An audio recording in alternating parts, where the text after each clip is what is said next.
Saudara, kasus deportasi terhadap sejumlah pekerja migran Indonesia ilegal kembali menjadi perhatian publik. Kantor Imigrasi Mamuju, Sulawesi Barat kini memperketat pengawasan keimigrasian untuk mencegah keberangkatan warga tanpa dokumen resmi ke luar negeri. Pengetatan juga dilakukan di berbagai titik keberangkatan termasuk pelabuhan dan bandara sebagai langkah pencegahan dini terhadap praktik pengiriman pekerja migran non-prosedural. Upaya ini tentunya juga menjadi bagian dari komitmen imigrasi dalam melindungi masyarakat dari resiko penipuan dan perdagangan orang. Untuk mengetahui informasi selengkapnya, saudara, kita telah terhubung melalui sambungan daring dengan Kepala Kantor Imigrasi Mamuju, Sulawesi Barat, Bapak V. Yosa Anggara. Selamat siang, Pak Yosa. Selamat siang, Mbak Brigita. Salam sehat selalu. Ya, salam sehat selalu, Pak.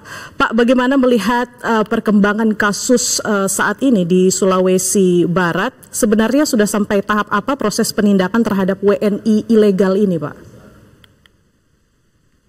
Kalau penindakan untuk WNI ilegalnya ya di kami ya, tentunya di Mamuju ini untuk diketahui bahwa kantor imigrasi Mamuju itu bukan sebagai tempat pemeriksaan imigrasi. Statusnya adalah non-TPI, non-tempat pemeriksaan imigrasi. Namun langkah-langkah penindakan yang kita ambil, apabila ada pemohon paspor yang terduga akan bekerja ke luar negeri tanpa sesuai dengan prosedur yang benar, tentunya kita lakukan penolakan atau penundaan dalam pemberian paspornya. Seperti itu, Mbak Brigita. Baik, Pak, sejauh ini adakah keterlibatan pihak ketiga, Kak, dalam hal ini agen atau perekrut non-resmi? Perekrut non-resmi tentunya pasti ada ya, karena di sini indikasinya adalah mencari keuntungan. Indikasi mencari keuntungan ini tentunya dilakukan oleh pihak-pihak ketiga tersebut, Pak. Di mana memanfaatkan dengan ketidaktahuan masyarakat tentang prosedur atau cara-cara yang benar dalam menjadi seorang PMI, sehingga dengan iming-iming tertentu, iming-iming iming-iming gaji tentunya ya pengaruhnya tadi seperti disampaikan oleh Bapak dari Pare-Pare tadi, minimnya lapangan pekerjaan, sehingga para oknum ini menjadikan pekerjaan yang tentunya menggiurkan. Jadi mereka sangat tertarik, keterlibatan itu ada, gitu Mbak Bu. Baik, Pak, lalu apakah kantor imigrasi Mamuju sendiri bekerja sama juga begitu dengan BP2MI atau instansi lain dalam menangani deportasi dan juga pencegahan PMI ilegal? Karena tentunya selain menangani perlu juga adanya proses pencegahan, misalnya edukasi begitu terhadap masyarakat. Apakah ada, Pak, langkah seperti itu? Oh, pasti. Kami di sini di Sulawesi Barat ini tidak ada BP2MI, tapi di sini kita punya dinas tenaga kerja ya, tentunya dari Pemprov ataupun Pemda di wilayah kerja kami. Lalu ada juga BP3MI di sini. Lalu kami secara masif dan berkesinambungan bekerja sama dengan tentunya Kepolisian Republik Indonesia ya, dalam hal ini Polda Sulawesi Barat dan Polres-Polres di wilayah kerja kami, Polres Mamuju Tengah, dan Polres Pasangkayu, untuk melakukan pencegahan terhadap indikasi PMI ilegal yang nanti ujung-ujungnya akan dikhawatirkan menjadi TPPO. Ini yang kita lakukan, Mbak. Jadi kita beberapa program dari imigrasi sendiri sudah kita jalankan. Ini merupakan program nasional juga, program arahan dari pusat, yaitu tentang desa binaan imigrasi.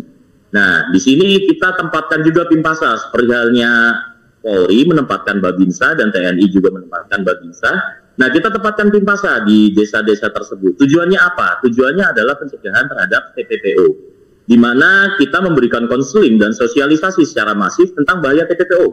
Bagaimana agar masyarakat itu tidak tergiur dengan rayuan-rayuan oknum-oknum pihak ketiga tadi yang ujung-ujungnya adalah mencari keuntungan.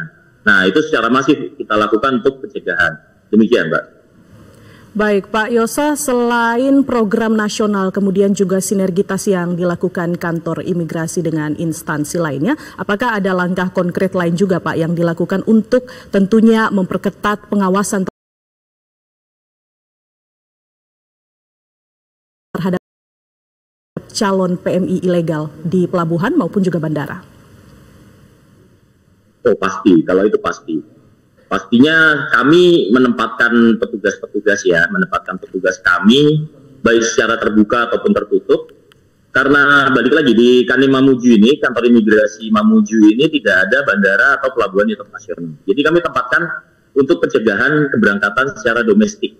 Baik itu indikasi-indikasi yang terlihat di di terminal bis yang mengarah ke arah Pare tadi sebagai tempat terdekat untuk pemberangkatan dan pemulangan bagi PMI, ataupun di arah utara itu di arah Palu. Kita memantau terus tuh, ada indikasi-indikasi masyarakat Mamuju dan Sulawesi Barat yang tinggal di wilayah kerja kami akan pantau terus. Jika terdapat indikasi, kita akan lakukan penindakan ataupun pencegahan. Demikian. Baik Pak Yosa, apakah ada ciri-ciri khusus begitu, indikasi bahwa adanya oknum begitu atau mungkin juga pekerja migran Indonesia yang melakukan perjalanan secara ilegal, Pak? Apakah ada ciri-ciri khusus yang menjadi catatan dari imigrasi sendiri? Kalau ciri-ciri khusus ini berbagai modus ya. Banyak nih, modusnya banyak. Tapi yang paling sering terlihat, yang paling mudah terlihat itu dari penampilan saja sudah terlihat. Dan settingan-settingan dari jawaban pertanyaan yang diajukan oleh petugas itu sudah bisa ketahuan sih. Misalnya, tujuannya apa nih? Mau ke Malaysia tujuannya apa? Kunjung keluarganya di mana? Nah, kita dengan pengembangan pertanyaan-pertanyaan atau interview seperti itu sudah terlihat ini orang menjawabnya secara settingan atau tidak. Ya itu sangat ketahuan kok. Ya. Baik, Pak Yosa, selain itu apakah juga dari kantor imigrasi ini sendiri ada sistem khusus begitu atau penggunaan teknologi baru dalam memperkuat pengawasan keimigrasian? Tentunya kalau teknologi, kita sekarang di setiap tempat pemeriksaan imigrasi di bandara-bandara besar seperti Soekarno-Hatta, Ngurah Rai, Juanda, itu sudah menggunakan autogate. Jadi pemeriksaan itu dilakukan oleh mesin. Dan itu terintegrasi dengan sistem paspor dari semua kantor imigrasi di Indonesia. Apabila telah terjadi penolakan dalam pembelian paspor dengan data A misalnya, terus yang bersangkutan berusaha atau mendapatkan paspor dengan data yang berbeda nih, itu akan tetap ketahuan dari biometrik atau menggunakan paspor lain, paspor orang lain, secara atau bisa dibilang impostor lah gitu, bangsa kerennya. Sistem-sistem seperti itu tentunya kita miliki. Berikut juga sistem dalam pembuatan paspor RI, kita online seluruh Indonesia dan bisa merekam data penolakan-penolakan yang telah dilakukan di seluruh kantor imigrasi di Indonesia. Jadi apabila seseorang telah ditolak pembuatan paspornya di kantor imigrasi Mamuju misalnya, terus berusaha atau mencoba lagi, dia akan bikin di kantor imigrasi Polewali Mandar atau kantor imigrasi manapun, itu akan tertolak sistem atau masuk dalam alert tersendiri di sistem kami. Demikian. Baik Pak Yosa, sebagaimana yang kita bahas sebelumnya, selain penindakan tentunya perlu adanya proses pencegahan dengan edukasi dan juga sosialisasi kepada masyarakat. Sejauh mana saat ini sosialisasi yang dilakukan pihak imigrasi dan juga mengenai pentingnya dokumen resmi bagi calon PMI? Ya, terkait hal yang pertama, terkait sosialisasi, kami sebulan minimal 2 kali mengadakan sosialisasi secara langsung ke wilayah kerja kami, yaitu ke Kabupaten Mamuju, Kabupaten Mamuju Tengah, dan Pasangkayu. Itu secara masif kita lakukan, yang secara langsung ya. Bagaimana bahayanya akibat daripada non-prosedural itu, apa konsekuensi yang akan didapatkan, apa saja nanti resiko-resiko yang bisa timbul akibat non-prosedural tersebut. Terkait dengan data itu ya harusnya semua pemohon paspor itu memberikan data yang benar. Kalau memberikan data yang tidak benar dari awal, itu akibatnya akan panjang.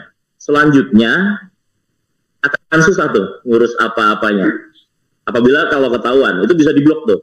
bisa kita kasih notis tersendiri dan tidak bisa mendapatkan paspor lagi selama hidupnya. Gitu. Baik Pak Yosa. Ya, terakhir Pak Yosa, apa imbauan Bapak selaku Kepala Kantor Imigrasi kepada masyarakat tentunya agar tidak tergiur bujukan calo ataupun juga agen ilegal? Apa pesan utama yang ingin Anda sampaikan?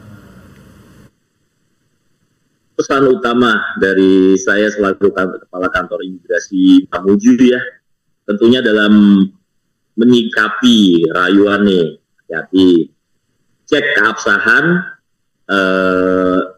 PT atau agent yang menawarkan pekerjaan tersebut. Yang kedua, kalau perorangan, tolak deh. Itu nggak ada sejarahnya PMI itu bisa berangkat perorangan, kecuali dia balik cuti, kembali lagi ke majikan lamanya. Lalu yang terakhir, berikan data yang benar dalam memperoleh dokumen keimigrasian. Jangan merugikan diri sendiri. Karena memberikan data atau dokumen yang tidak benar itu akan merugikan diri sendiri dan ada ancaman pidana. Gitu Mbak Brigita. Baik, Bapak V. Yosa Anggara, Kepala Kantor Imigrasi Mamuju, Sulawesi Barat. Terima kasih sudah bergabung bersama Klik Indonesia Siang, Pak. Salam sehat selalu.